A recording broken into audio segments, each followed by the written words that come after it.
With reports about North Korea's improved rocket capabilities, verbal jabs between President Trump and Kim Jong-un, and a false incoming missile alert in Hawaii, surviving a nuclear attack has become a real consideration for some Americans. U.S. companies that provide survivalist gear and services have noted an uptick in sales and interest in the goods as Americans consider the level of preparedness, and government agencies encourage people to educate themselves on disaster response. Meanwhile, a team of Israeli researchers is racing to develop an antidote to radiation poisoning amid heightened concern over atomic warfare. Arik Eisenkraft, director of Homeland Defense projects at the Israeli biotechnology firm Pluristem, said his team's work is urgent because the potential use of nuclear or chemical weapons appears more imminent. In most of the countries, all the talks about non-conventional threats are theoretical, Dr. Eisenkraft told the Washington Times. When you see all these terrible videos from Syria, nearby, remember that all these compounds were originally made and manufactured against Israel. We are really preparing something to protect our family members. When you have this sense of urgency and need, you can see the big difference, he said. Pluristem's antidote, PLXR18, aims to increase production of the three main blood components that would be compromised by acute radiation syndrome, a high dose of radiation poisoning that usually occurs within a few minutes, most likely following a nuclear attack. Dr. Eisenkraft said the antidote, packaged as an intramuscular shot, could be mass stockpiled and administered quickly to victims without having to first test tissue matching or blood typing. U.S. guidelines on treating victims of acute radiation syndrome include a combination of white blood cell boosting drugs, antibiotics, antiviral, antifungals and fluids. This is a very complex event, especially if we're talking about a lot of casualties. Eisenkraft said. So the main challenge is to have medical countermeasures that will be able to help in as many of these concerns as possible. Otherwise, you have to give them a lot of different medications and it becomes complicated. Federal agencies including the Department of Health and Human Services, the Federal Emergency Management Agency and the Centers for Disease Control and Prevention routinely test nuclear emergency preparedness with state and local actors. Bellicose rhetoric between Mr. Trump and North Korea's leader have put the public on edge over possible nuclear confrontation. Keith Bansma, vice president of marketing for My Patriot Supply, a company that develops and packages survivalist kits and products, said North Korean missile tests had an immediate impact on sales.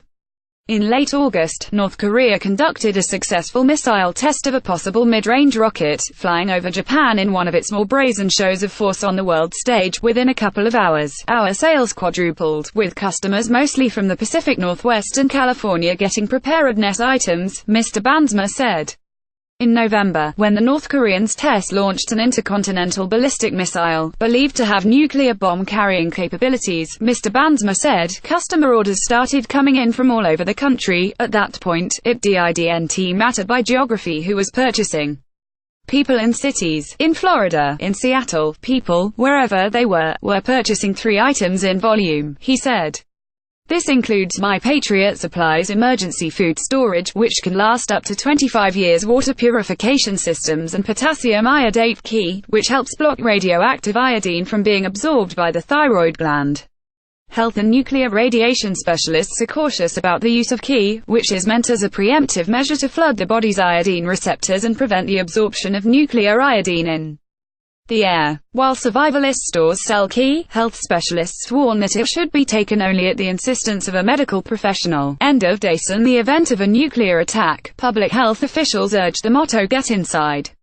Stay inside. Stay tuned." That is the message from the Office of Public Health Preparedness and Response, the emergency education arm of the CDC. It's basically the public health guidance for such an event, said Dr.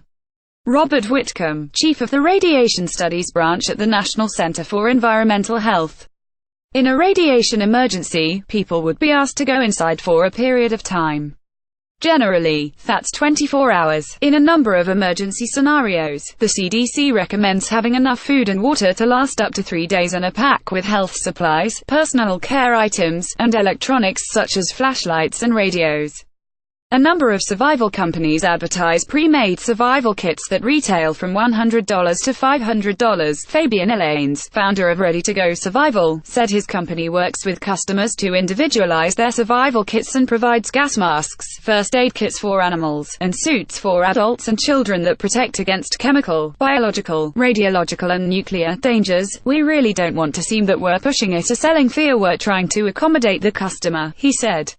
If that's truly what makes them sleep better at night, then it's our responsibility to provide them with those options. There is a difference between practical people wanting to be prepared in case of an emergency and doomsday preppers, Mr. Elaine said. That's all they think about. That's all they want to talk about. They have bunkers. They are pretty much obsessed, and it takes over their lives, he said.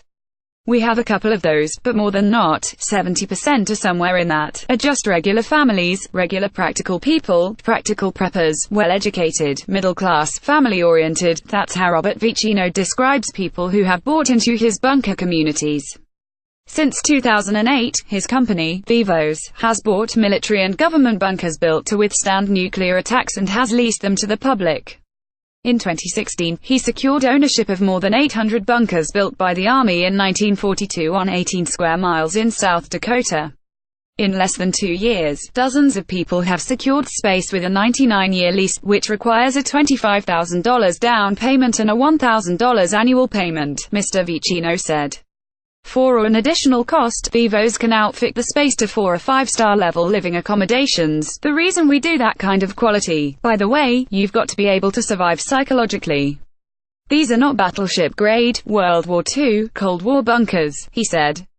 To survive in a closed environment, you need space, you need color, you need comfort. In South Korea, his company has started developing a 250,000 square foot, multi-level bunker with its own indoor ecosystem. It's actually going to have an indoor park with real trees and real grass, a place where you can walk your dog within this massive, multi-level facility, Mr. Vicino said.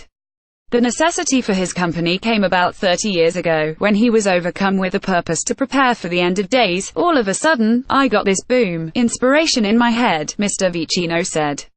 It was like a voice. It was vivid and it was distinct, and it said I needed to build shelters for thousands of people for an extinction-level event that was coming our way.